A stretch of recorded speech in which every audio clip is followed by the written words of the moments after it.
students, as you all know, the first chapter of 5th semester paper 5 organic chemistry is stereochemistry.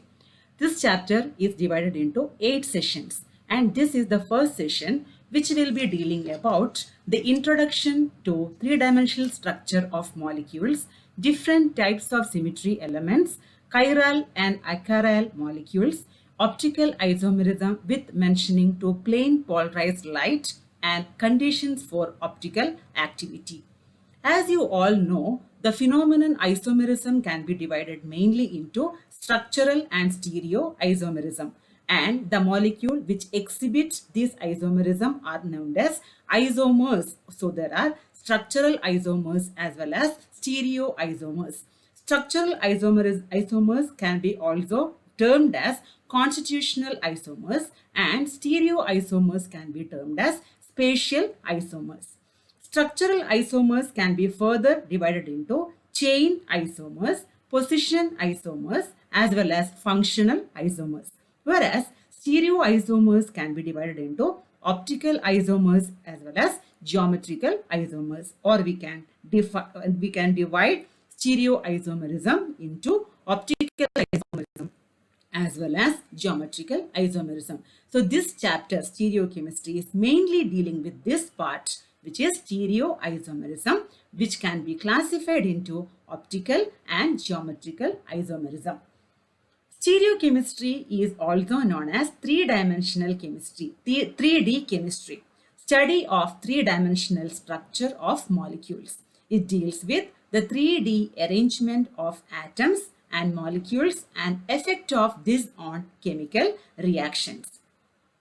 Coming to optical isomerism, which is a class of our stereoisomerism, it is a type of stereoisomerism where the optical isomers have the ability to rotate plane polarized light. What do you mean by plane polarized light?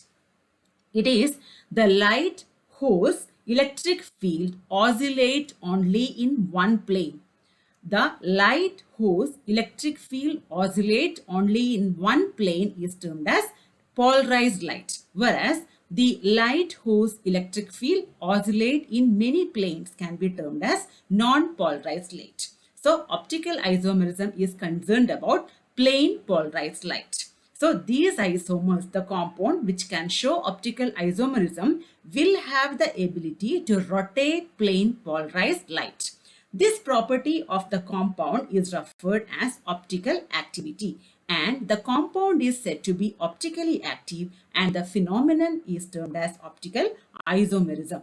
The substance which rotate the plane polarized light towards right are called as dextrorotatory, which can be written in the form of plus or D form, whereas the substance which rotate the plane polarized light towards left are called as levorotatory. So the optical isomer can rotate the plane polarized light either towards right or towards left.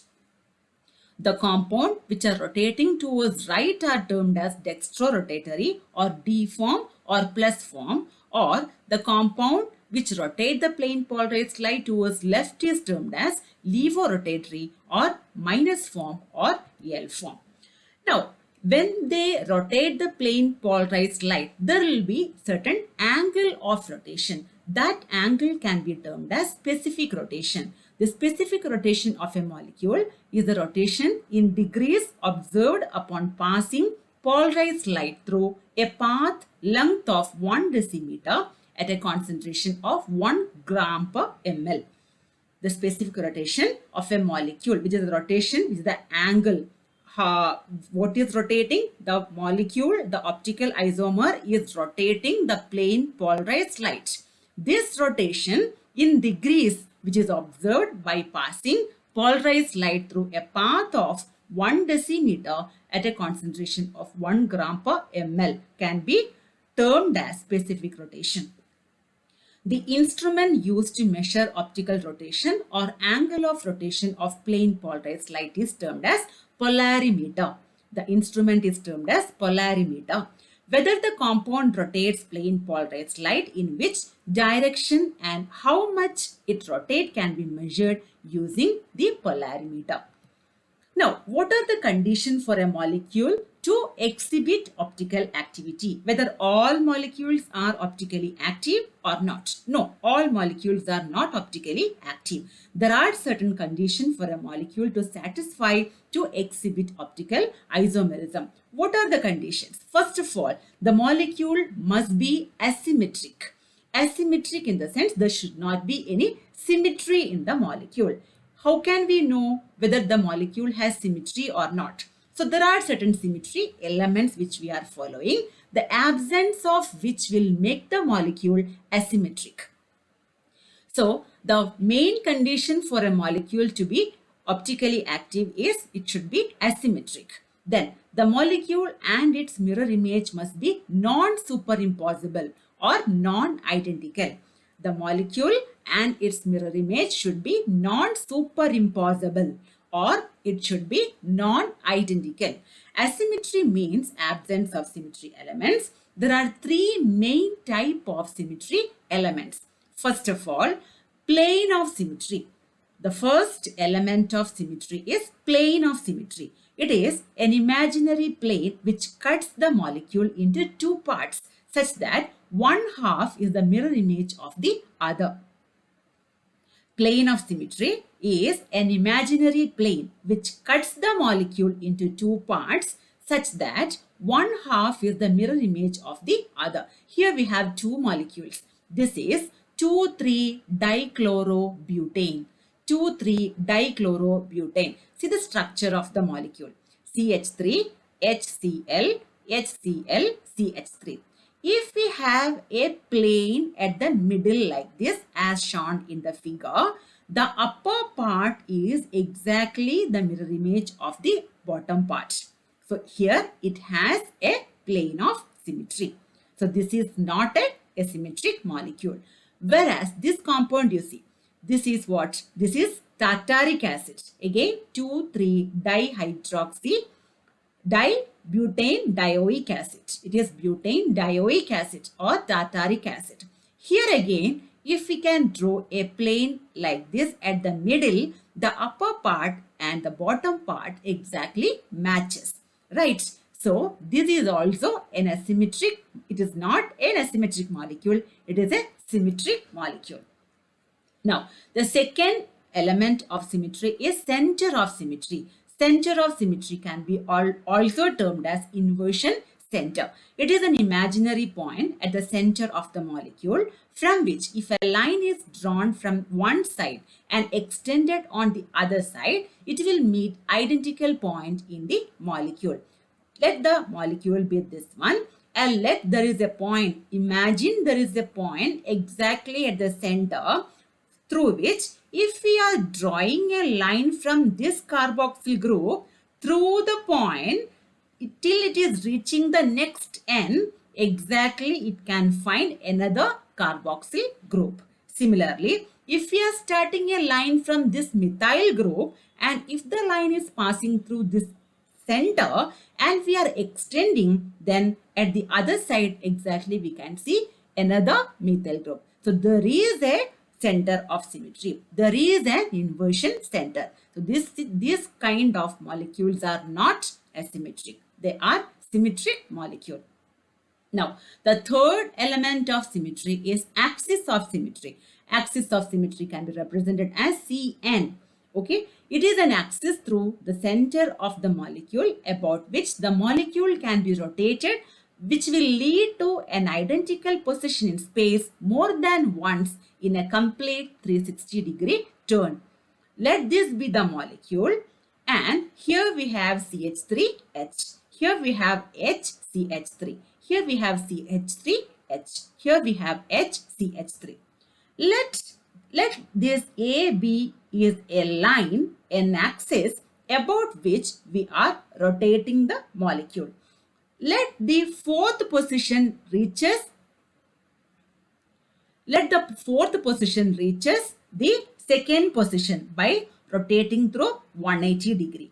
Then what will happen? Exactly the CH3 will reach here. This CH3 will reach here. The second carbon will reach at the fourth position and fourth carbon will reach at the second position. Similarly, 1 will reach at the third position and 3 will reach at the first position. So the molecule, after rotating through 180-degree, the configuration where the molecule is existing and the first configuration, the starting configuration, are not in a distinguishing position, which cannot distinguish which is the first molecule, which is the configuration what we are getting through rotating through 180-degree. So if we have an axis like that, we can say the molecule will possess an axis of symmetry.